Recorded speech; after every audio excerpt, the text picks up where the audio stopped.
Hello. Okay. Thank you. Good morning. I'm audible? Okay. Thank you. Thank you very much. So, as you know, you have the paper that is called the Managerial Economics, and it dealt with the specifically the decision making. How the manager it to be how is it audible?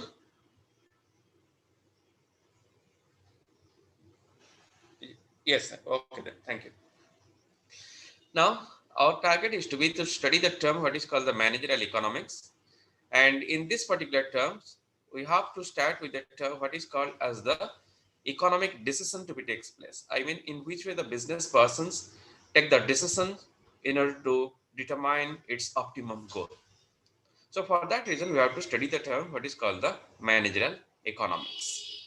So in order to start the term managerial economics, we have to start with the sharing my screen. Let's see. Okay, that's right. Okay. Now the first component is to be we have to start the term what is the basic component is called as the managerial economics. Actually the economics it comes from the Greek word what is the meaning of the okios. The basic meaning of that particular term is to be the household management. How we have to managing our house, that to be treated as the simple meaning of the economics. The household management is called as the general concept of your economics, because the term economy is to be derived from the Greek word okios, which what is the meaning of it? That is called the household. And okios and the component is the how to manage that household. That we have to study the term in case of your economics.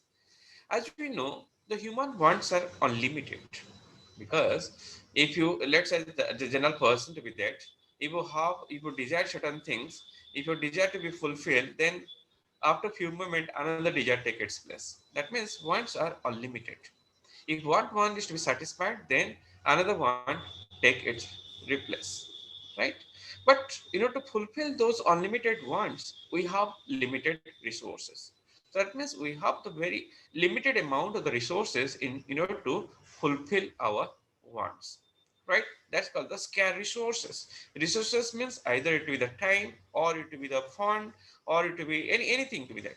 So which it will be going to be utilized in order to get some sort of satisfactions. And each and every human being is to try to maximize their satisfaction. That means maximize their gain. With the limited resources, as you know, there are the unlimited ends, limited resources, how to maximize our goal. That decision we have to take into account. Now, what is the term economics stands for? Actually, the economics is nothing but a agent, or it is the society have some economic problem based upon the scarce resources. That means you have the scarcity of the resources. How the economic agent, whether the human being, whether the business persons, whether the society, and so on, how to optimize their resources. That means optimum utilization of their resources. Therefore, economic we have to treat as an agent of the society, or it may be a business entity or something else. They need to choose the scarce resources among the alternative uses, because you know if you have some amount of the fund, you can use in the multiple process or the multiple channel you are to using it.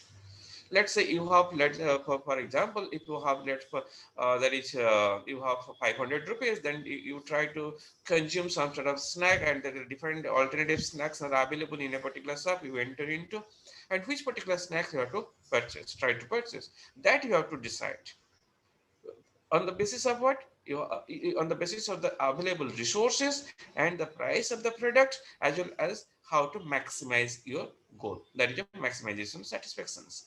So they need to choose among the scarce resources what are the alternative utilizations, right, in order to maximize the objectives or the maximize their goal, that is the maximization of the satisfactions. Thus, the economics is a study how to economic agents or the society choose to use to scale productive resources that have alternative utilized to satisfy the human wants. That means we know we have the different degrees of importance are there, because it is not so that there is the available resources. If you have some amount of the fund and there is the multiple, so utilization is there, multiple wants are there, which one you are going to be fulfilled? Take say for example, if you have some sort of time period, to spend to the watching the movie, to spend with the friends, moving to the park and so on, but you have to study for the exam also, because then tomorrow there is an exam. Then what to do? Which one is the most important wants to be that? Whether you have to study for your exam, or you have to spend time with the friends within the park or within the film hall or something else. So that means your intention is to utilizing your time. How to utilizing the time? Then we have to choose which is the most important ones to be there. On the basis of that high degree of importance, you have to target the which one to be fulfilled first and which one to be fulfilled next, and so on. You have to ordering it. You have to ordering it. Then inside that order, then we have to start with the term which is the most important ones that to be fulfilled first, and the next to be fulfilled the next of the process of the satisfying process. So the type of economics is to be categorized into the micro and macro. But prior to that, why the economics to be categorized into the micro and macro? As you know, if you have limited resources, those limited resources have to be multiple utilizations. But the ones are unlimited, resources are scarce. And in order to fulfill almost all our wants, there existence of the different type of problems. Which one to be fulfilled first? How to satisfy the present? Whether you have to choice between the present and the future, right? How to utilizing the full amount of the resources what we have. So there are the plenty of economic problems are there. And those economic problems can be segregated into the two parts. One is called the micro problem, second one the macro problem. So due to that, the entire economics is to be categorized into two bit. One is called the microeconomics, another one is the macroeconomics. Micro means it is a small. It is a study about the individual. I mean, let's say study about the how the consumer behave, how to consumer receive its income, how to choose the demand, which demand to be fulfilled first, which demand to be fulfilled second, and if it is the producer, then they try to know what to be produced, how to optimizing their goal. If it is a simple farm to be there, how to maximize their profit and so on.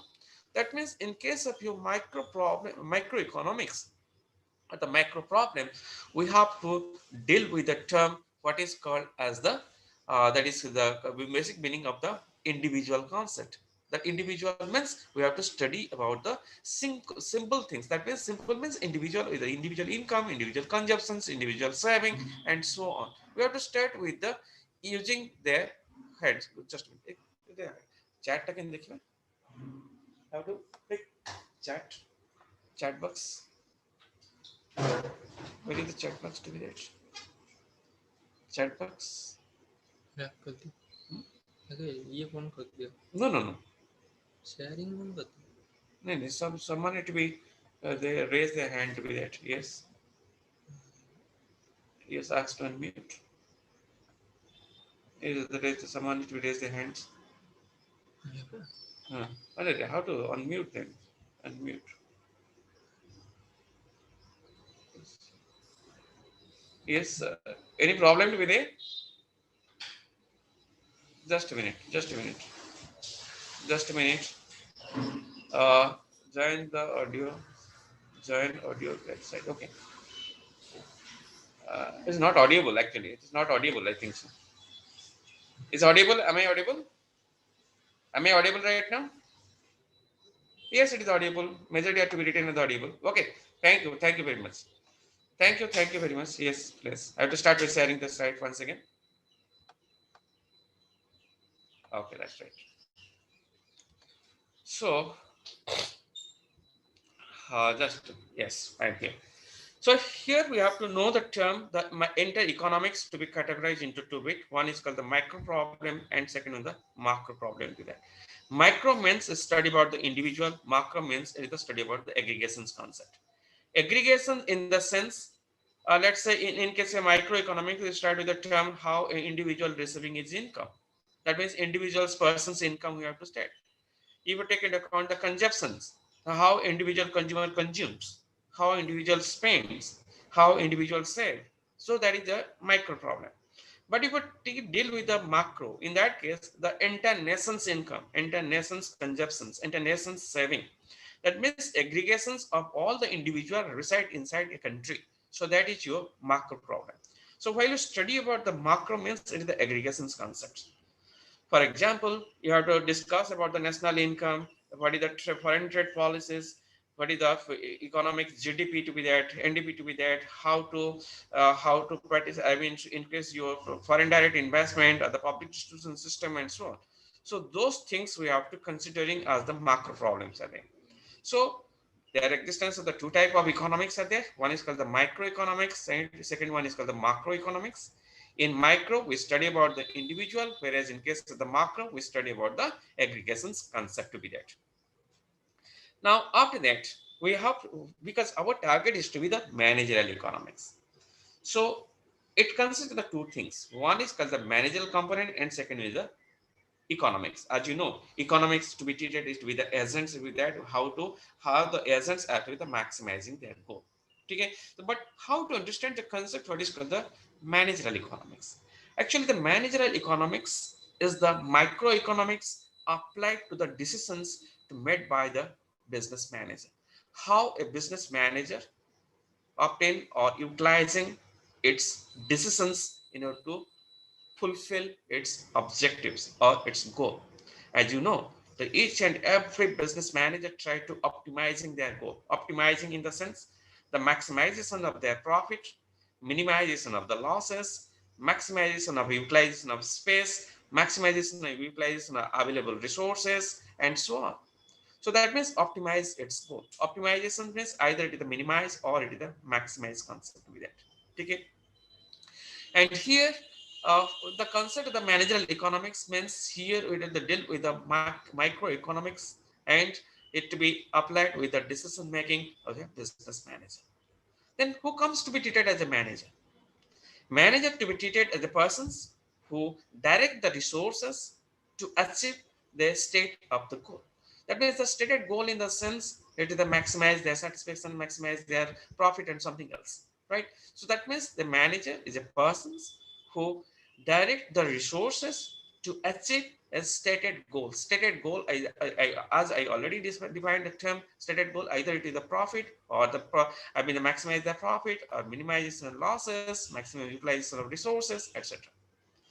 Economics means here we are into the science of the decision making in the presence of the scarce resources, because unlimited ends are there, and resource in order to fulfill those unlimited ends minimum resources are there, scarce resources are there. In economics we have to decide how to optimize our available resources in such a way to fulfill our goal.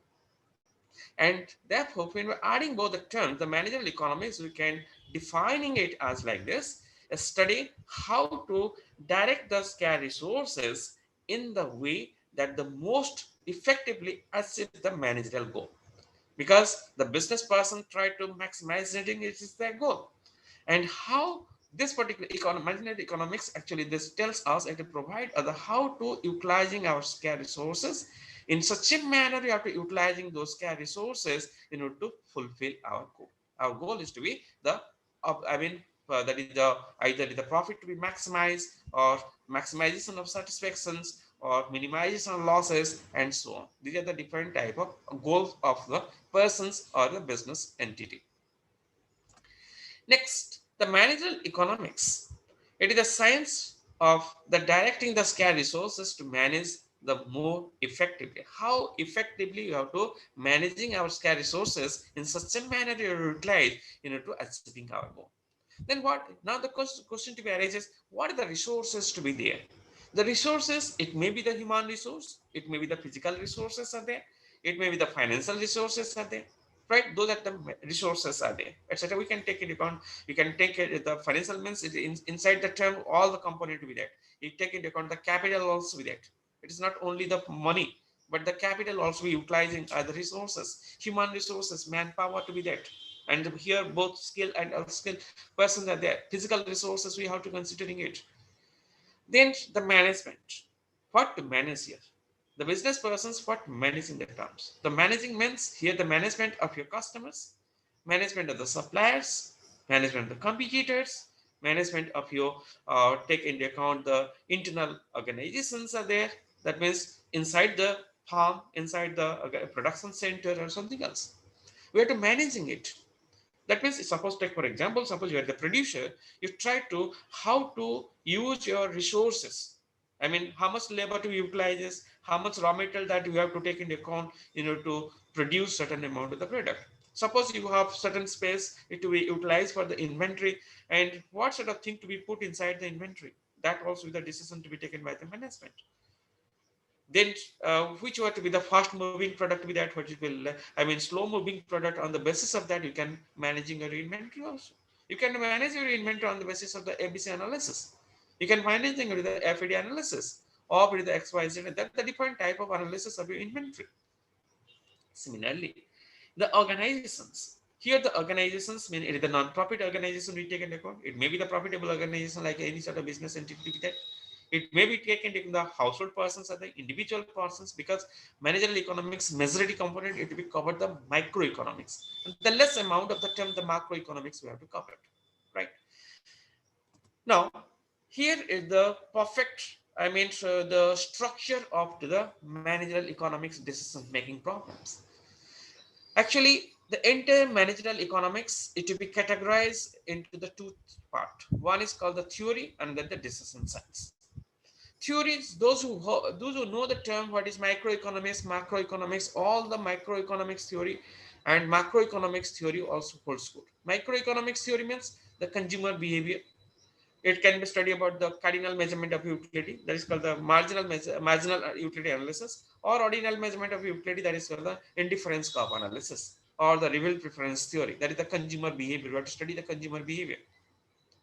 Inside the consumer behavior, you have to study the term what is called the demand, what is called the supply, I mean the demand, elasticity of demand, and so on. Right.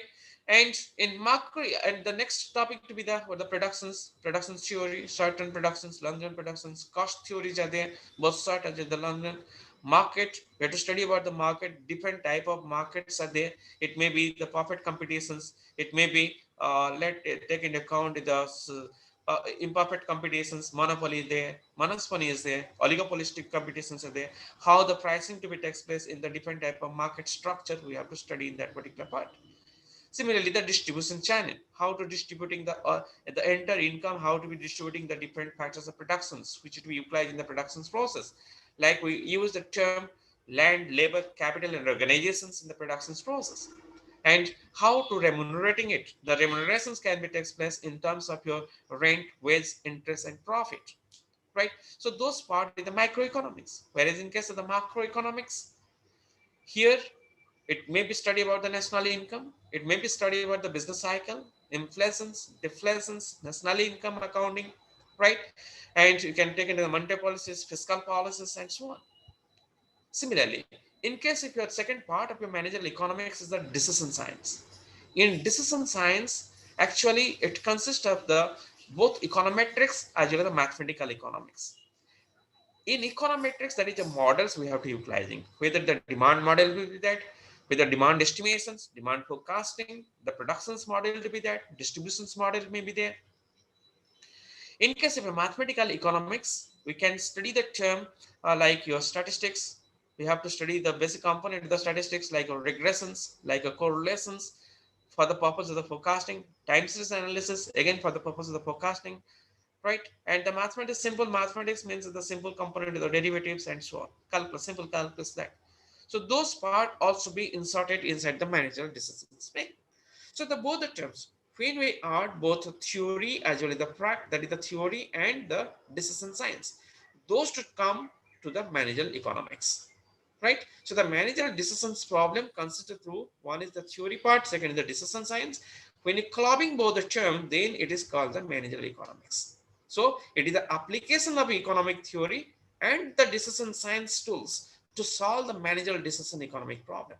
So all the economic problems can be solved, or it can be, we can reaching our goal by the theory as well as the decision science. And the theory means both the theories are there: microeconomic theory, macroeconomic theory. And decision science means it consists of the econometric model as well as your business, the mathematical economics. And that mathematical economics consists of the economics theory, mathematics, and statistics. Now, after knowing how the managerial decisions problem, it consists of your theory and the decision science, thereby the managerial economics goal to be achieved. This is the component of the last bit, what is called as the optimal solution to the managerial decisions problem. So our intention is to be how to decide, how to optimally solve our problem. So all kind of decision making problem can be solved with the help of this managerial economics, because all the business decisions making consist of the theory as well as the problems. Okay. Now comes to the next component. The what is the relationship between the business economics, I mean this particular managerial economics, with the other business disciplines. We start with the term, as you know, in the previous slide we discussed the terms of how the economic problem to be solved. So the most important part is the decision science, that is called the statistics. And we know the term, inside the statistics we have to study the basic concepts from your graduation's level or the intermediate level. You already know what are the components of the statistics, like central tendency, dispersions, correlation, regression, and so on. But out of those, we have to utilizing certain things here. In business decision making, it will be based on the probable economic events are there. Whether the event will occur, may not be occur, we don't know about it. Suppose, let's say, for example, whether the government to be raise the, tax systems or not so. Whether the increases the taxes or decreases the taxes. Again, it will collect the data, finding out the informations, analyzing it, then concluding certain steps to that. In the same manner, what type of business, I mean what type of decision that to be taken into account, whether you have to impose the monetary policies or impose the fiscal policies are there, or how to balance the economy, right? All these things again, it we collect the data, analyzing it, concluding it, right? And what the role of the mathematics in economics? Actually, the mathematics role is to the optimizing the economic resources. So optimizations means either the maximize or minimize. Maximize or minimize. Maximize means, let for example, suppose if you take into account, let's say it is a functional company, let's say consumer. If you take into account the consumer, how to fulfill the consumer's satisfaction. That means how to obtain the maximum amount of the satisfactions. The maximizations. The function is given how to finding out the maximum or the minimum. You know, you have to take the derivatives to obtaining it. So we can take the calculus persons, to obtaining the that means the optimizing the goals. Similarly, the optimization technique it may be the constant optimization, it may not be a constant optimization. Constant optimization, we have to proceed entering into the term, like your linear programming problem and other things are there, that the constant optimization. Again, the constant optimization can be helped with the help of the mathematics, that's called the partial derivatives. With the help of the partial derivative we can using it also, right? So that the large number of mathematics to be utilized in order to study the managerial economics. Similarly, the marketing, also be, it is the integral part of your managerial economics, because in marketing we know the term market demand to be there, we have to study the term market potential to be there, we have to know that is the pricing policies of the marketing structure to be there, how to profit maximize, and so on. That the large number of things will be come interrelated with the marketing. So the marketing is to be the most important component of your managerial economic, because in the major topic, if you're studying from the demand, your market, distribution channel, and so on, all the things should be studied in case of the marketing. So not only economics deal with the statistics, it also deals with the mathematics along with the marketing. Next most important point, the finance. How the finance to be relates, I mean interrelated with the managerial economics. Because in managerial economics, we also study the term what is called the business analysis, like break-even analysis are there, like opportunity cost, like time value of money, how to calculate the, I mean study about the capital budgeting, and so on, internal rate of returns, and so on. There's a different component we have to study in managerial economics, and all the things also be there in your managerial economics, which we study in the related to the finance. So the managerial economics also we study with the help of the finance. So the think about it, managerial economics, how it will lead to the interrelated with the statistics, mathematics, marketing, and the finance. Now comes to the operations research.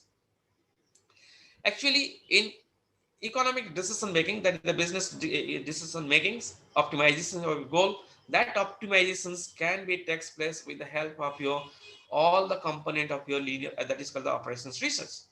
And let, for example, operations research, it considers the linear programming problem, transportation analysis, your assignment problems, your forecasting techniques are there. It may be the ARIMA is there. I mean, exponential smoothing is there, right? Your game theories are there. Large number of things are there. To predicting it. To optimizing our goal. So those optimization of the goal, we can, with the help of the constraint or without constraint, both the terms in operations research will also be taken. And again, the decision making of your managerial economics leads to the operations research. It is not so that the economics means we study about the demand, supply, and so on. It is over the chapter. No, it is not so. So we have to deal with all this component of your managerial economics. Then comes to the strategies. Strategies means what type of, decision that we have to take into account, right? Let's say whether, for example, how to capture the market. In case of a goal programming problem, suppose in the decision theory, for example, that the two producers are there inside a particular market, their intention is how to capture it. They have different type of strategies. Let's say take the city like Bhubaneswar. Here they'll say the two type of milks are available. One is your, let's say, Pragati, and milk, the 3 days Pragati, Milk Mo, and your, let's say, home fed. And almost all they try to capture the market of the Bhubaneswar. How to capture the market? In which way they're capturing it? They can capture. They obtain different type of strategies. They obtain different type of strategies to for reaching the goal to capturing the market. So therefore, the strategical decision makings and all the strategical decision making consists of your conflict strategies, or certain strategies are there, or it may be the conflict type of situations are there. Every strategical component also relates to the managerial economics. And the last most important component is the managerial accounting. In managerial accounting, we have to study the term like your finance, it will be break-even analysis. You can take into account the cost analysis. You have to study the term relevant cost. You have to study the internal rate of IRR is there, time value of money, and so on. All the accounting component also we have to deal with the managerial economics. So that means managerial economics is not a small component, it is not a theory, because from the previous slide like this, as it be depicted you, it is the managerial economic decision problem can be solved with the help of these two terms, that is called the managerial economics. And managerial economics consists of economic theory as well as your decision science. Now, after that, move to what are the basic assumptions are there to study the managerial economics.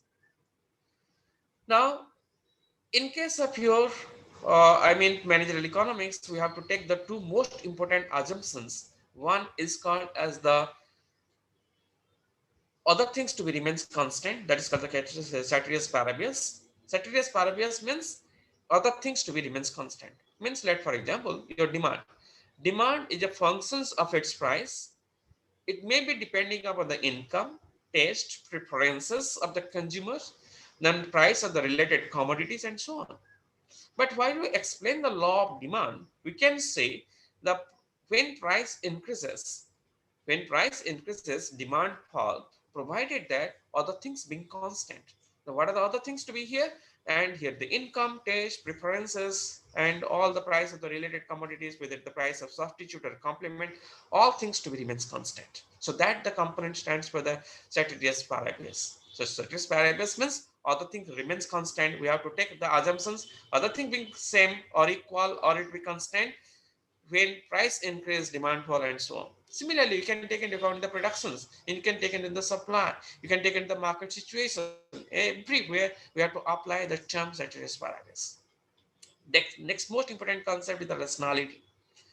The rationality means the consumer must be a rational persons. The producer must have to be rational persons. Rational persons means Each and every, as you are a consumers, your intention while you entering into the fast food stall, while you entering into the any sort of retail shop and something else, what's your intention? You have to consume certain things in order to maximizing your utility or maximizing your satisfactions, right? As a producer, your target is to be producing certain output so that all the consumer can be consuming it. That means you have to increasing your sales. If you increase the sales, your profit will be the maximize. So the rationality consumer is, I mean, producer is that he has to be maximizations of the profit. If you have to try to produce the for the purpose of charity, those things should not be considered inside the economics, because we have to take into account that consumer should be a rational person, he should be a normal person, not the abnormal persons, not in a miser to be something else, right? If miser should not be enter into the economics concept. So economics, while you study about the economics, definitely he should be a normal person. His intention is the maximizing his benefit, maximizing his satisfaction. Similarly, the producer, if you deal with the producer, he should be a normal producer. His intention to the maximize the profit, not to produce the product, to distributing freely. No, it is not so. So that the concept of the rationality, we have to deal with the economics. The managerial economic consists of these two important assumptions. One is called the ceteris paribus, and second one is called the rationality. Beside that, there may be other assumptions are there in order to study the different type of theories in managerial economics. But these are the two most important assumptions to deal with the managerial economics. One is the ceteris paribus, and second one the rationality, both consumer as well as the producers. Now, come down to the what are the scope of the managerial economics. Actually, the scope of managerial economics, as I cited earlier, the managerial economics is to be studied with both the term theories as well as your decision science. So here we have to deal with the microeconomic problems. We study about the term the theory of the demand, theory of the productions decision, that is the productions functions, analysis of the market.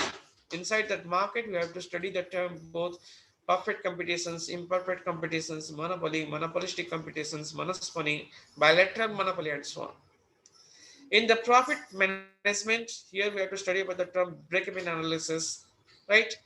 And in case of your theory of the capital and investment decisions making, all the things are to be there in your microeconomics, which is to be applied here as an integral part of your manager economics. Next, come down to the macroeconomics theories. In macroeconomics theories, it to be applied to the both internal environmental component as well as external issues. I think if you take into account the environmental factors, like we can take the terms that is the MRTP ought to be that the monopoly restriction trade practice, foreign direct investment, gross domestic product, national income, fiscal policies, monetary policies, and so on. So, national income we have to study here, business cycle we have to study, and so on. Those things to be studied in under your macroeconomics analysis. And the mathematical tools, specifically, we have been using the term the minimization the cost, maximization the profit, demand forecasting, demand estimations, right? Minimization of losses, and so on. Those things to be studied under your mathematical tools for your study the term managerial economics. Actually, scope means that what should the thing to be covered under the managerial economics. Okay.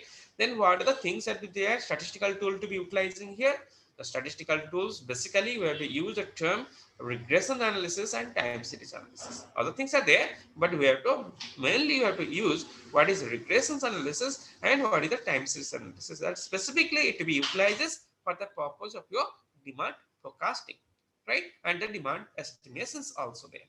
And the operations research, right? As you know, the operation research, the major part of the operation research is your linear programming problem.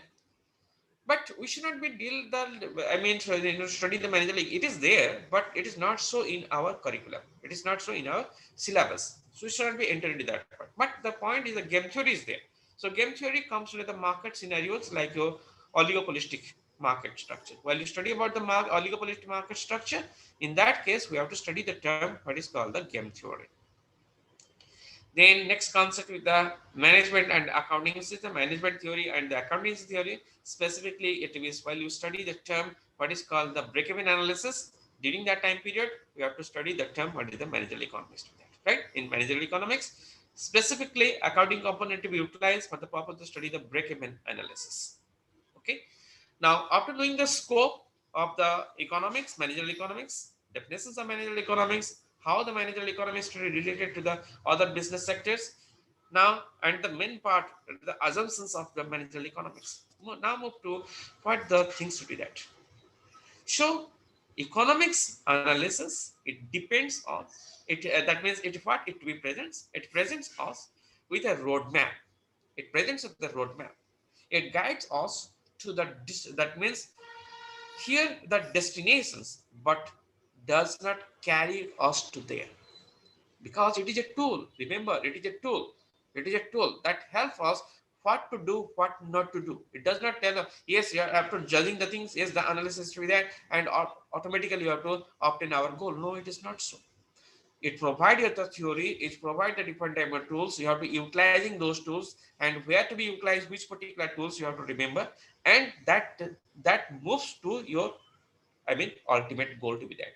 It is not so that once you understanding that straight way move to your goal. No, it is not so. So you have to. It provided the clear cut roadmap how we have to move, but it does not carry us to there ultimately, right? So therefore, we have to know the basic concept of the managerial economy. This is the general bit. What is the meaning of your managerial economics and how you have to study the term managerial economics. Now we have to start with our first topic that is called the demand analysis. Right now, I have to stop this particular slide and you have to move to the another slide where we have to start with the demand analysis. Just a minute.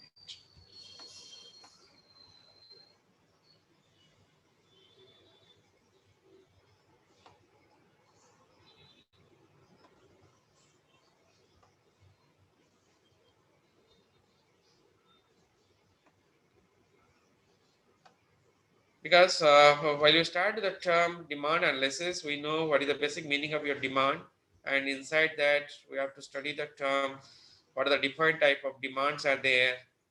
Okay, then thereafter we have to study the elasticity of demand, that is the ultimate goal of your demand analysis. Just a minute.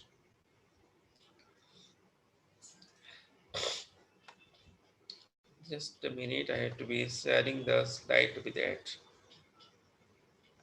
No, it's not. So,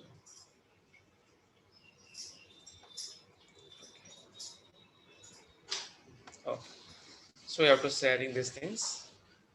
Demand analysis. Oh, I think it is visible to almost all of you, right? Analysis of demand. Now, in this analysis of demand, we have to start with the term. What is the meaning of a demand? Demand means some say that it may be a desire, some say that it is wants, some say that it is need. But is it so? The desire, need, or want, it is called the demand? No, it is not so. Because we have to deal with, in economics, we have to deal with the demand. Demand means it is an effective desire. Demand means it is a effective desire. You can say that, let's say I demand for foods, I demand for mobile set, we demand for a laptop, we demand for certain books are there, demand for dress materials and so on. But all things, when you need, when you desire, you need a desire address, you need address, you want address. What is the meaning of the demand? So the demand means it is the effective demand, right? And what it tells us, now it tells us, that means how we have to demand more and more when the price of the product to be falls. So that means you have to put your mind on how you have to demanding it. It shows that the quantities of the goods that the consumer are willing and able to buy at the various prices at the period, that means the pause period, and other thing be constant. The things are there. Here, therefore, it is called the effective desire. That means when you demand, let's say demand for a particular product, demand for the mobile set. You would, because why you are demanding it? Because you need it. Because your requirement is that you're desiring it. But is it so? While you're desiring it, you can purchase a mobile phone? No, it is not so. You can't do that. You have the ability to pay for it. Ability means you have the purchasing power. So the purchasing power means, let's say you have sufficient purchasing power also. Let's say mobile phone to be like, for example, 20,000 or 30,000 to be that. Then if you have that much, you are able to purchasing it. That means that able to buy. But willing to purchase, so willing to purchase means, is your sense that yes, I have to desiring this, I have this much of fund. Is it the value for money? You have to think twice. It is the value for money. If you spend certain things, certain amount on a phone, that is provide us that much of money to us. That means there's value for money to be there. So we have to, that particular term we have to take into account, that is called the willing. That is willing to pay. While you purchasing it, you have to will to pay for that one. Take another example. Suppose you want to a particular tea shop, and that tea shop person say that you ask for a cup of tea, and you have the sufficient fund in your pocket or wallet. Now the question is to be want you, please pay me, let's say 1,000 rupees for a cup of tea. Then you are hesitate to pay for it. That means you are not willing to pay for it. You are not willing to pay for it. Even though you have the capacity, you have the desire, but you don't have the willing to pay for 1,000 rupees for a cup of coffee or a cup of tea. So that the concept, if all the thing to be there at a particular point of time, at a particular price, if you are willing to pay and you have the ability to pay for that, you have the desiring for the product, then it is called the demand. That's called the effective demand. Okay. So what the demand meaning is with that? The process to satisfy the human wants, whether the needs or the desire. You know the term want means having a strong desire for something. That is called the want. Need means the lack of means of the substance. Because you have to take into account which is the most important one, which is the less important ones. Right? Then desire and that the aspirations to acquiring certain things. But we have to know the term demand in economics, that is called the effective desire. That means demand is the desire which is backed by willing and the ability to pay or ability to buy a particular commodity. So that things we have to remember. But you have to considering not only that, you have to considering certain things to be there.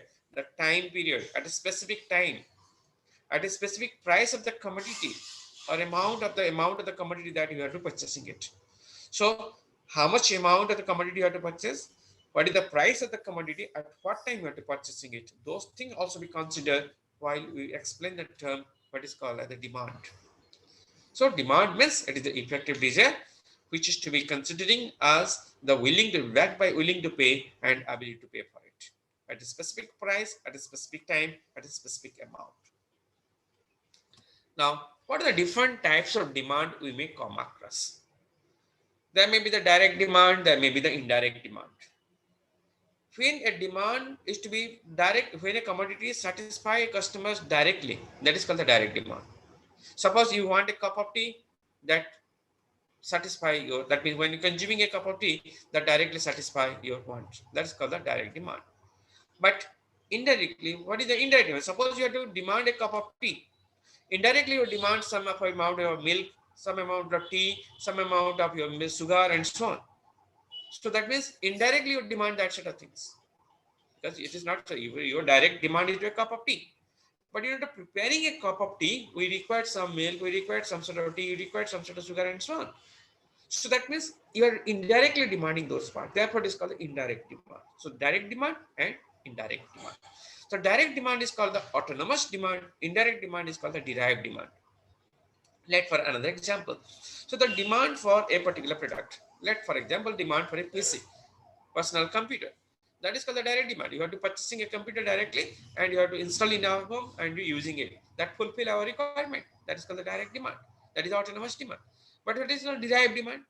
The derived demand means in order to that means in order to produce the more amount of the pieces, the traditional demand more amount of let's say the monitor, more amount your drives are there, different type of ports are there, which is to be inserted in that particular monitor. I mean that particular PC in order to provide to you.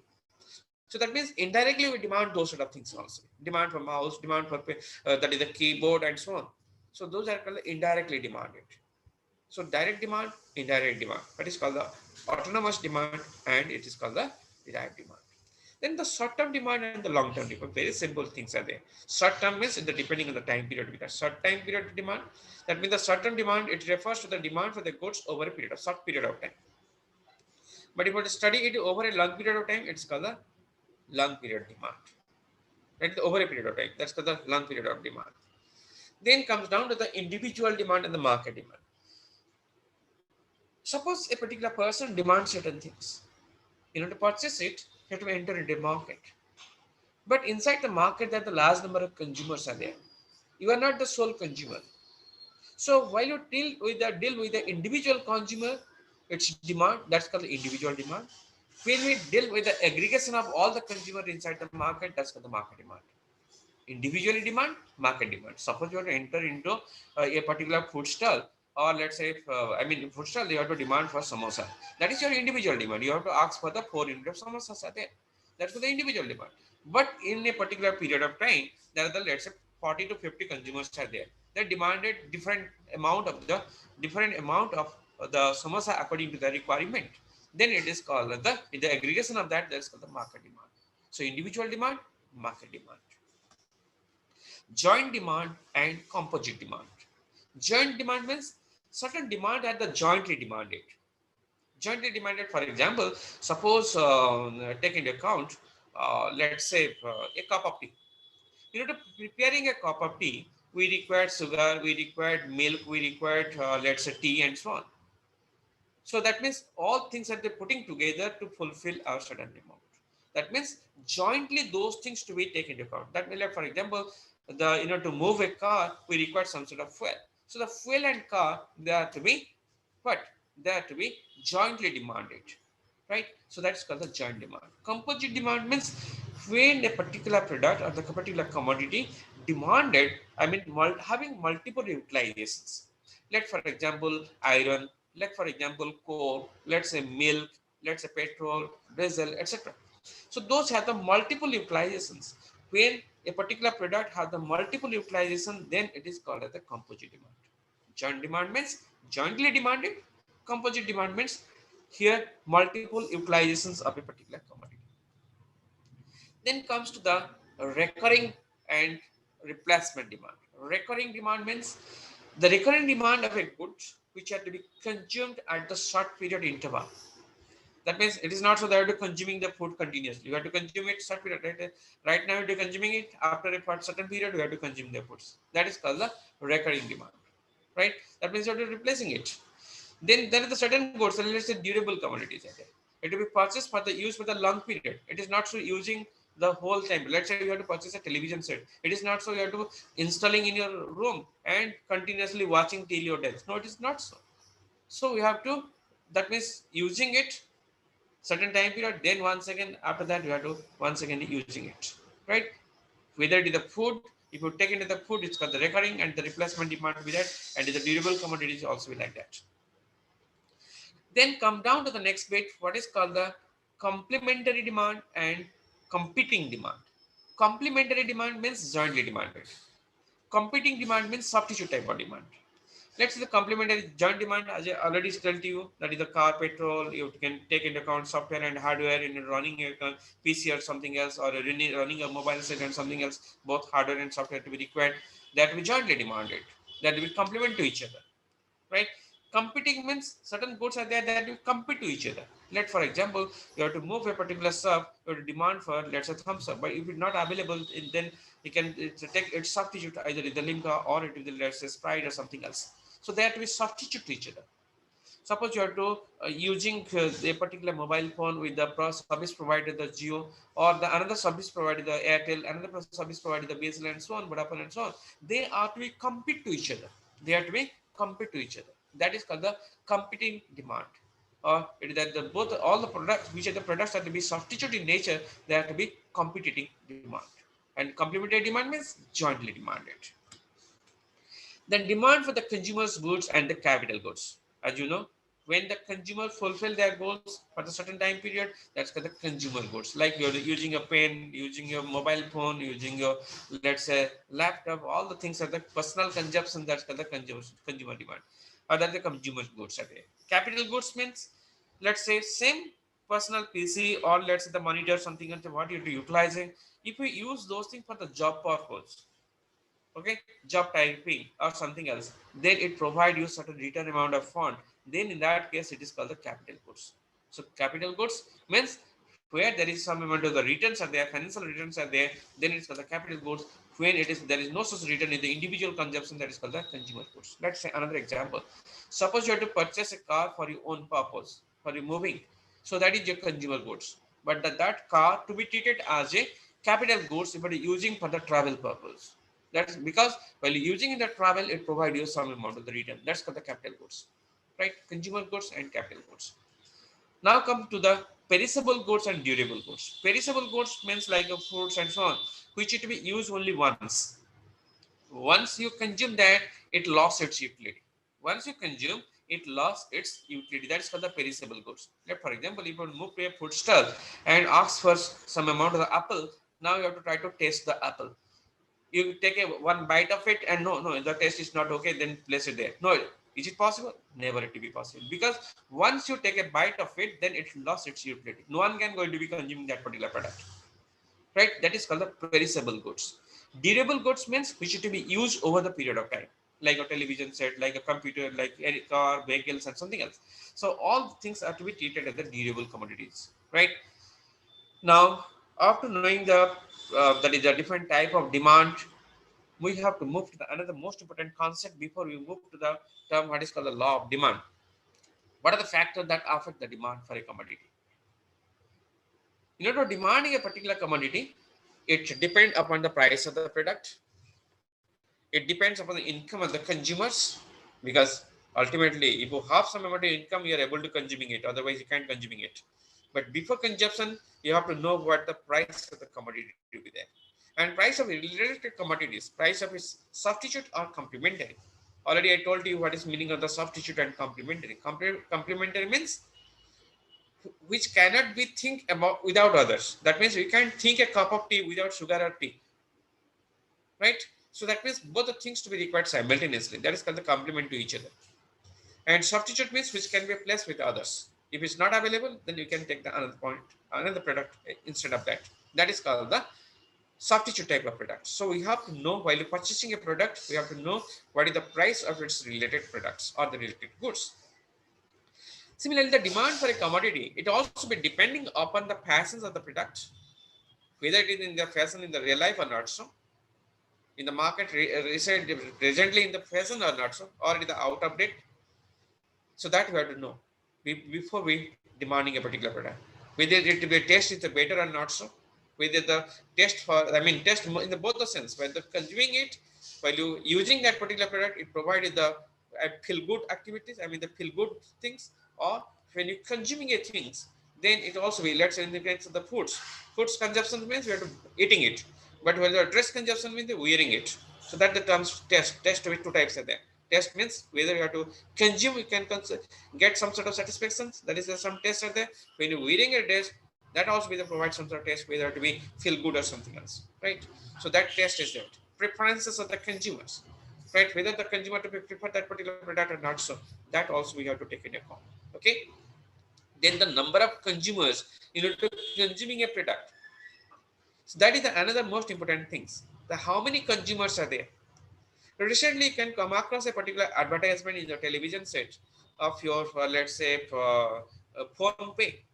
The two ladies are there, enter into a sweet stall, and there is only one sweet to be available. And instantly, the person who is using the phone pay it and consuming it, and another person are unable to consuming it. That what does it implies? That implies that when the consumers are more persons are there who pay instantly, they can consuming it. You can pay more, you can consuming it. Otherwise, no one can consuming it.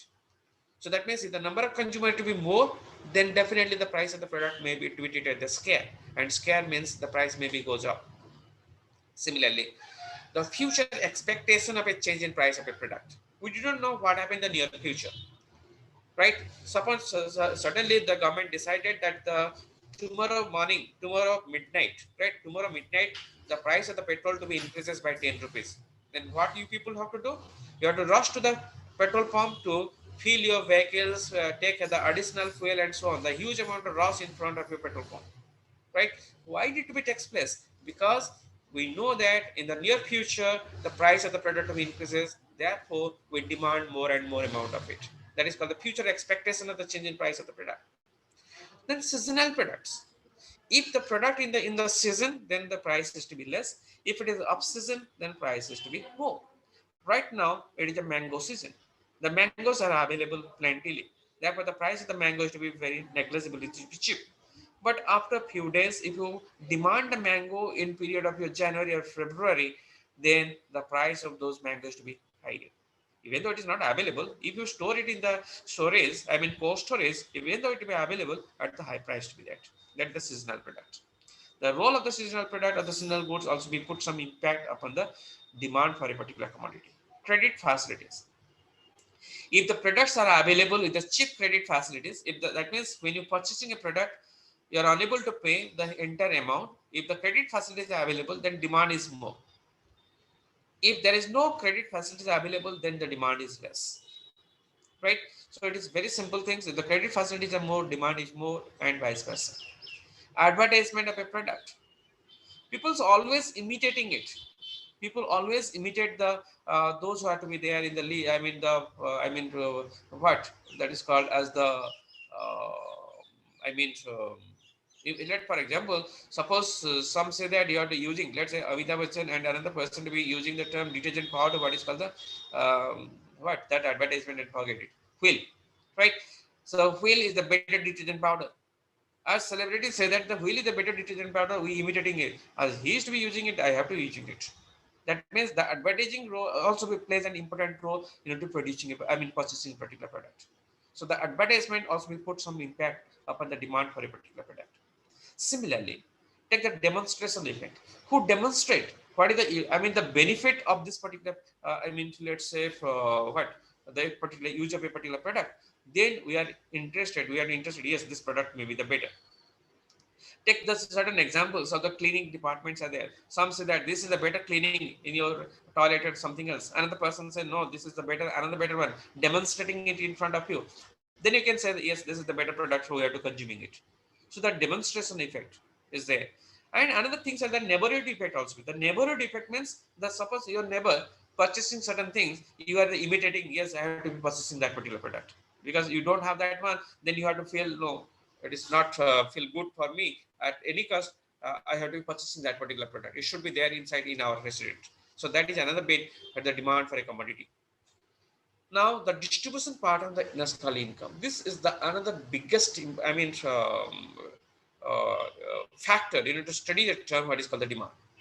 Because right now this COVID time period, it provides us that the huge amount of gap between have and have nots. That means rich become richer, poor become poorer, right? So there is a wide gap between the rich and poor. If there is a wide gap, then the purchasing power of the richer is to be high because they have plenty amount of income. But that of the poor, that is the poorer section, they don't have because their income level is to be less. But what is the purchasing capacity? That means what is the meaning of the marginal propensity to consume? Marginal propensity to consume means those should be consumed. The consumptions of the poorer to be more. Consumption of the richer is to be less. Why? Because the consumption, the poorer, they're yet to be fulfill their wants, yet to be fulfill their needs, whereas the richer already fulfill their needs. Therefore, if the income is to be slightly distributed in favor of the poorer, then demand increases. Otherwise, demand is to be less and less. So these are the important factors that affect the demand, right? So that's all for today. And this is the basic concept of your demand, and the major part what is called as the economics, managerial economics, and how you have to deal with the economics, right? And what is the decision makings are there, what is the economic theories, and how the managerial decision making to be takes place, how the economics should be related to the other branches of the economics or other branches of the business management, right? And what are the major assumptions of that is called the economic theories are there, right? And thereby we have to move to the term what is called the demand. And inside the demand, we only study the term what is the meaning of the demand, and thereafter what are the factors that governing the demand, and the lastly we also will know the concept that is called the different varieties of the demand, like a joint demand, composite demand, and so on so on. Okay, so that's all for today. In the coming class we have to start with the term what is the demand law, demand functions, and so on. Thank you for all. Thank you.